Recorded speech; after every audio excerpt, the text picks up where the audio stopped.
Assalamualaikum warahmatullahi wabarakatuh.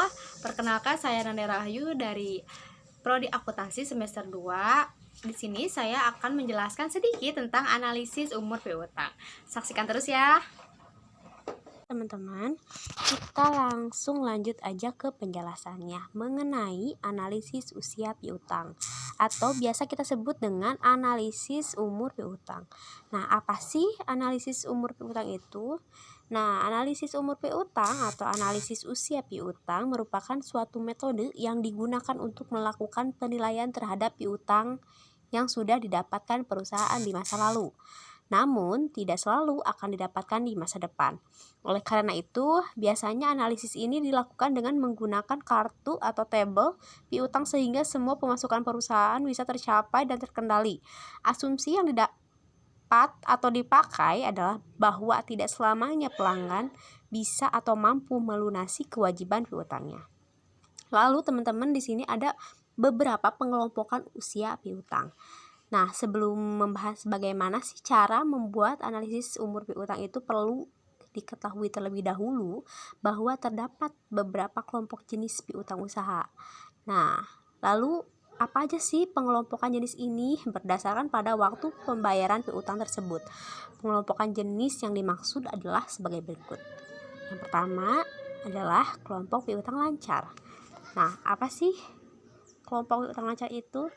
Kelompok piutang lancar itu merupakan piutang yang pembayaran tepat waktu sesuai tempo yang sudah ditentukan. Lalu yang kedua adalah kelompok piutang tidak lancar. Nah, kelompok piutang tidak lancar merupakan piutang yang pembayarannya melebihi waktu tempo yang sudah ditentukan, padahal penagihannya sangat aktif nih. Lalu ketiga, kelompok piutang macet. Kelompok piutang macet ini merupakan piutang yang pembayarannya selalu melewati jauh dari waktu tempo. Selain pengelompokan jenis piutang, perlu diketahui pula bahwa perusahaan juga harus membuat perkiraan probabilitas tidak tertagihnya piutang dalam setiap kelompok usianya. Hal ini dimungkinkan agar perusahaan bisa melakukan persiapan dan strategi. Pertama, pengelompokan umur piutang. Secara umum, pengelompokan umur piutang dilakukan dalam rentang sebagai berikut.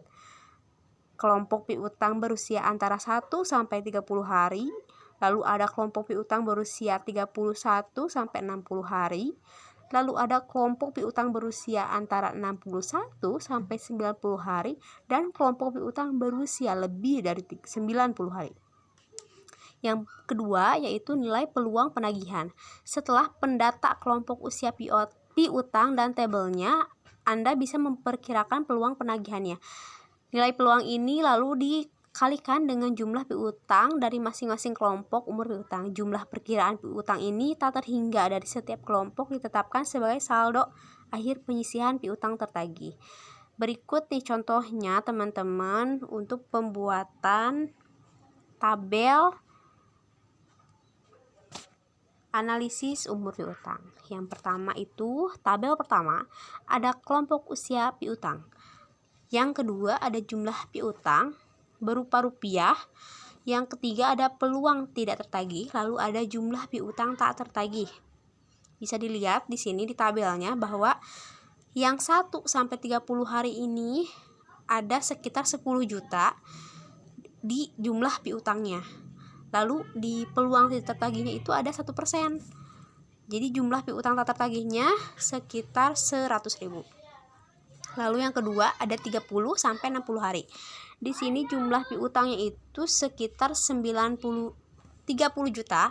Lalu peluang tidak tertagihnya sebesar 20%. Jumlah piutang tak tertagihnya itu sebesar 600.000 rupiah. Lalu yang ketiga ada 60 sampai 90 hari. Di sini bisa kita lihat jumlah piutangnya itu sebesar 50 juta, maka peluang tidak tertagihnya itu sekitar 50%, maka jumlah piutang tak tertagihnya sebesar 2.500.000. Lalu tabel berikutnya ada lebih dari 90 hari, sekitar 100 juta. Kita lihat peluang tidak tertagihnya itu sebesar 7%. Lalu jumlah piutang tak tertagihnya sebesar 7 juta. Maka total dari semuanya yaitu 10.200.000. Lalu kita lihat di bawahnya ada contoh cara pembuatan analisis usia piutang dengan rentang waktu. Nah, agar teman-teman lebih mudah memahami bagaimana cara menganalisis usia piutang dalam rentang waktu tertentu adalah contohnya kasusnya sebagai berikut. Diketahui tabel data penjual sebagai berikut nih. Kita lihat untuk nama perusahaannya itu adalah CPABCD. Lalu alamatnya ada di Jalan Sudirman, Jakarta nomor 02. Seperti sama halnya seperti yang tadi, kita memakai tabel. Yang pertama yaitu tanggal, yang kedua nomor bukti, yang ketiga keterangan, yang keempat debit berupa rupiah, lalu ada kredit, lalu ada saldo. Nah, ini mungkin teman-teman sudah nggak asing dengan tabel ini. Kita lihat lagi untuk tanggal ada di 1 Oktober. Saldo awal ya, keterangan saldo awal ini tidak ada, kosong ya. Lalu untuk tanggal kedua, tanggal 10 Oktober, nomor buktinya itu ada 530 atau 530. Ini keterangannya adalah penjualan kredit. Di debitnya sekitar 70. Di kreditnya tidak ada dan saldonya adalah 70. Keterangan penagihan di kreditnya itu ada 60. Lalu ada penjualan kredit, di debitnya ada 30 dan di saldonya ada 30. Lalu untuk keterangan penjualan kredit itu ada 20 dan 50 di saldo. Lalu diketahui pula perhitungan usia piutang kepada PT ABCD pada tanggal 31 Desember dengan saldo 50 juta adalah sebagai berikut. Kita lihat untuk transaksi tanggal 25 Oktober ada nomor bukti 512 dengan jumlah 30, usia piutangnya yaitu 67 hari. Lalu ada tanggal 5 Desember dengan nomor bukti 701 dengan jumlah 20, lalu ada usia piutangnya sebesar 26 hari. Dengan pengelompokan usia piutang, maka dibuat tabel sebagai berikut. Nama langganan bisa kita tulis dengan nama perusahaan yaitu CPABCD. Lalu untuk totalnya kita lihat 50 karena di atas itu ada pengelompokan atau totalnya itu 50. Lalu ada umur piutang atau hari. Ada 1 sampai 30, ada 31 sampai 60, ada 61 sampai 90 dan 90. Di CPABCD ini umur piutangnya itu terisi dari 1 sampai 30, lalu ada 61 sampai 30. Yang pertama ada 20, yang kedua ada 30. Cara perhitungan usia piutang yang berasal dari transaksi pada tanggal 25 Oktober ini atau nomornya 512 adalah sebagai berikut. Ada Desember, November, dan Oktober. Jumlah harinya ada 31, 36, dan kita jumlahkan 31, 30, dan 6 itu kita jumlahkan, berarti jumlahnya itu 67. Nah, pada bulan Oktober jumlahnya ini adalah 6 karena merupakan pengurangan dari jumlah tanggal bulan Oktober yaitu 31 hari dengan tanggal transaksi yaitu 25 Oktober.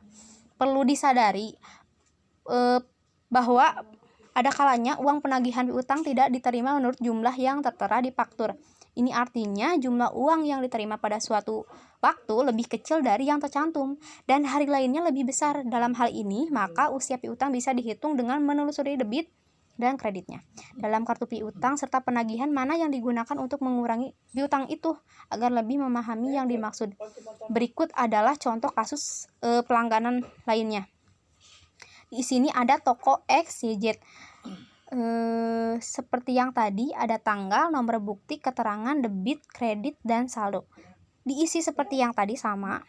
Nah, apabila setelah tanggal 15 Oktober ini sudah tidak ada lagi transaksi, maka pada 31 Desember ini saldo piutang kepada customer adalah sebesar 80 juta. Selanjutnya untuk menentukan usia piutang, maka teman-teman bisa didapatkan sebagai berikut. Sama halnya seperti yang tadi ada tanggal transaksi, nomor bukti, jumlah usia piutang. Sama, berarti itu ditotalkan bahwa jumlahnya itu 70 sama 40 dijumlahkan. Jadi hasilnya 110. Selanjutnya maka piutang PT ABCD dalam daftar piutang per 31 Desember disajikan dalam tabel berikut. Sama halnya seperti yang tadi, seperti CPABCD bahwa toko XYZ juga cara pengerjaannya sama. Setelah semua piutang dari semua langganan disatukan berdasarkan usianya, maka daftar usia piutang bisa dibuat seperti tabel berikut. Nomor, nama tanggal, total, lalu ada usia piutang. Kita masukkan semua. Yang pertama ada CPABCD, lalu toko XYZ, lalu nanti teman-teman bisa untuk nomor 3, 4, dan 5-nya bisa memasukkan nama-nama perusahaan yang lainnya. Lalu kita masukkan totalannya. Contohnya seperti CPABCD itu totalannya sebesar 50, lalu toko XYZ 110. Nanti teman-teman bisa memasukkan angkanya ke PT-PT yang lainnya. Untuk usia piutangnya 1 sampai 30, lalu ada 31 sampai 60, lalu 61 sampai 90, dan yang terakhir lebih besar dari 90. Nah, demikian informasi tentang cara membuat analisis usia piutang dalam rentan waktu tertentu. Tata cara ini mengelola keluar masuk keuangan memang harus diperhatikan dengan baik agar perusahaan tidak mengalami kerugian.